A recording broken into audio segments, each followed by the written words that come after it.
Hello, welcome back. Moving on from where the last video ended, I'm going to build the gun, 25 pounder gun. And again, the instructions are fairly clear, fairly simple, lots of little parts. The barrel's put together first, the actual gun. It tells you there's a lot of moving parts. Well, there's not a lot of moving parts, there's 2 or 3 moving parts in the gun. Again, I'm not particularly minded about the moving parts. I'm not going to be playing with it. I'm not going to be showing it off in that fashion. It would just go on a diorama. So all the bits of the gun put together, as you can see there. Let's move my fingers out of the way. And really quite simple. Put them together as shown on the diagram. This bit slides back and forth, which to emulate the recoil, he said, when it wouldn't slide. No, it's not sliding. There we go. A little bit. It's not the easiest thing to slide in the world, but there you go. It does slide. The back here, I can't remember what it's called, to be honest, but that's supposed to slide up and down, and it doesn't. I've glued it in. There's not much I can tell you about it, really. There really isn't. You then start on the chassis of the carrier, and again, dead simple. Just put each part together, and that's it, done. It shows you exactly how to do it. Shows you how it should look when you've done it, and again moves on to putting another couple of pieces on. This is it was less than half a day to put this together. It then moves on to attaching the gun to the carriage, and once again, really quite easy. This was a little bit complicated here, the controls of the gun, the elevation and basically the elevation of the gun.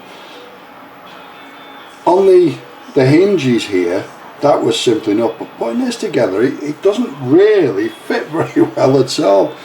I've got it in, you can see it there, but I'm not convinced it's as solid as it could be.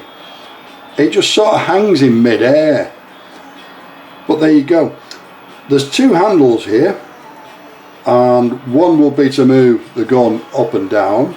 It does move up and down. And the other one, I'm guessing, will be to move it slightly left and right, but I could be totally wrong. The second handle here was glued on, but has disappeared, and I have no idea where. I spent half an hour looking for it and gave up. I can't find another handle to go on there, but if I do, I'll put it on, and if I don't, I won't. Simple as that. So that's that assembly there. I don't really know what most of it is. It's obviously something to do with the sighting of the gun, but I've never fired one, never had anything to do with one, so I don't know. I'm guessing. It then goes on to tell you how to build the armour on the front of the gun, the shield, and you put a rope and a spade on there.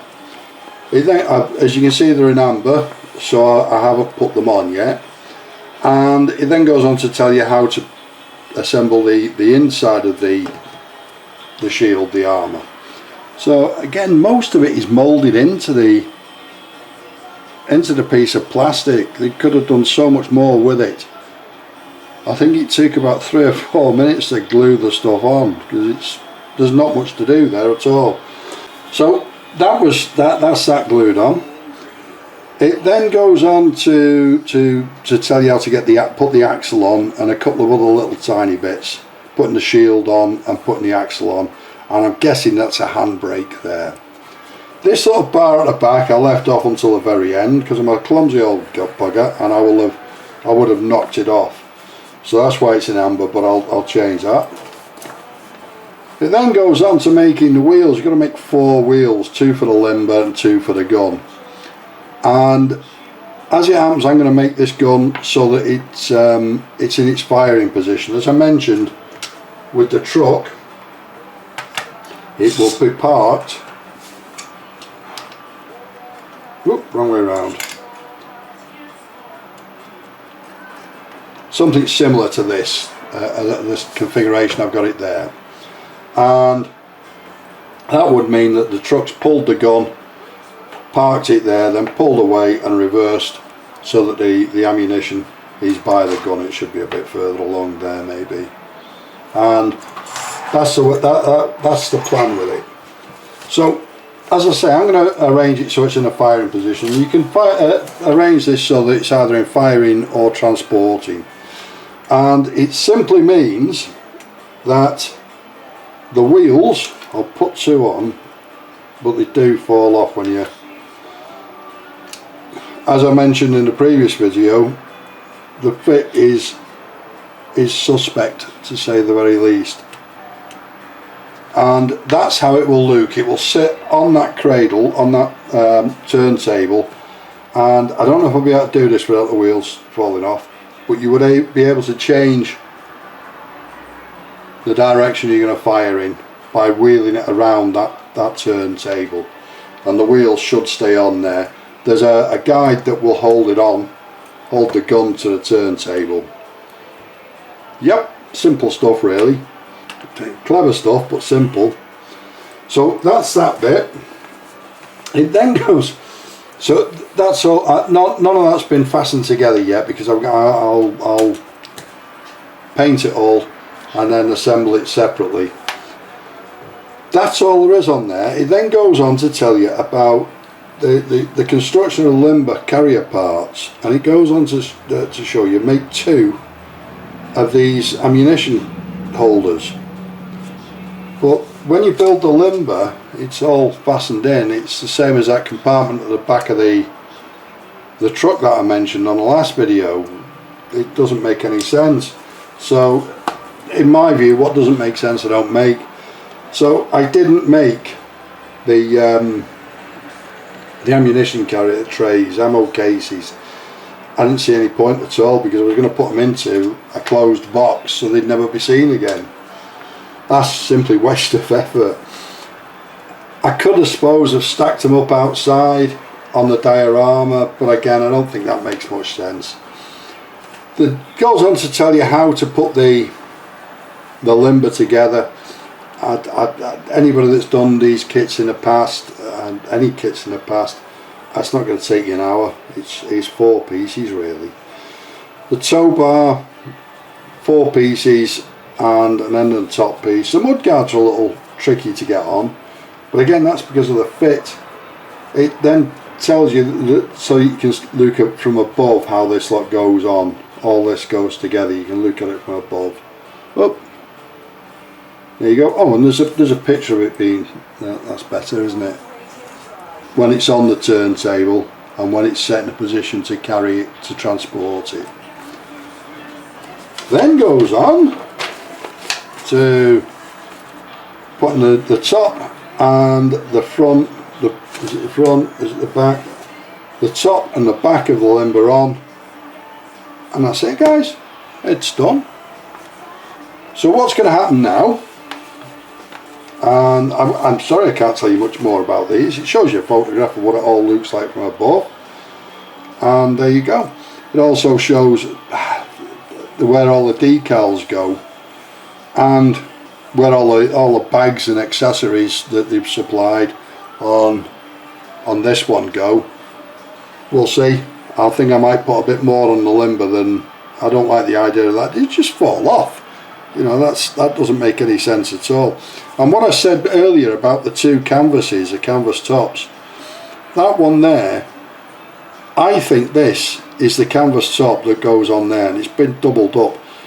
If I was rolling that up, I would fold the sides in. I would fold the end in a bit, and then I would just roll it, and it would come out like that with 2 straps on it. Simple as that. So that's what I'm going to do now. Is I'm not going to stick those accessories, as they call them, on yet. They'll be painted separately. So what I'm going to do is I'm going to get on and paint it. Paint the whole thing. So it gives you variations of colour. Canadian 1st Division, it says paint it dark green everywhere. Probably stick out a little bit in the desert, that. Commander's Rate used by British 8th Army, it says to paint it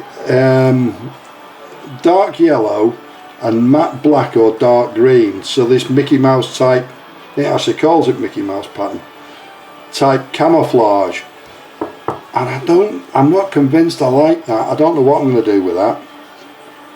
I might just paint it, the box art, which I can't find it, there it is.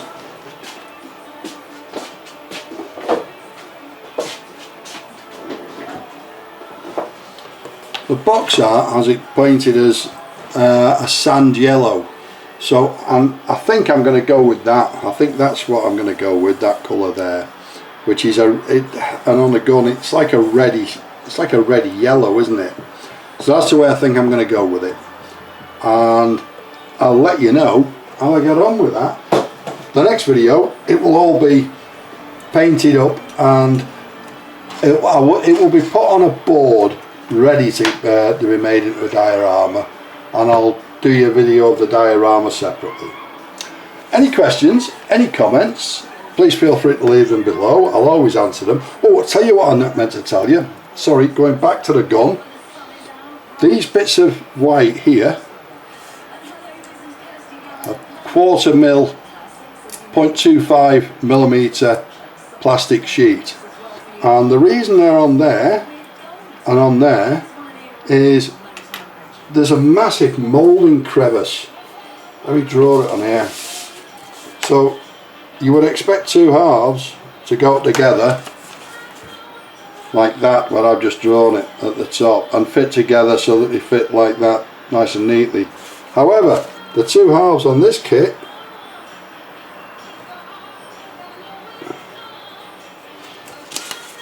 I've got like a slump in the middle, so they curve down, so where they join like that, there's a massive seam line. You just wouldn't have, you know, these would be, that would be the biggest part of the engineering on this gun, and you don't want to be firing that when the halves, when it doesn't quite fit together properly.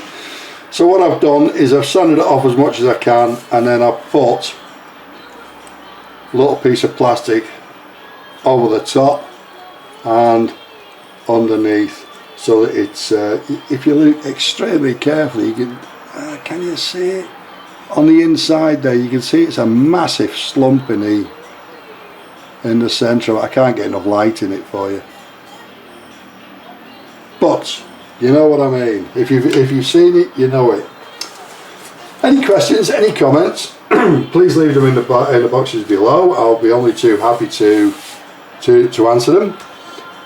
It'd be great if you could like and subscribe to the channel. That'd be great. And if you could share it with your colleagues, friends, whoever, that'd be even better.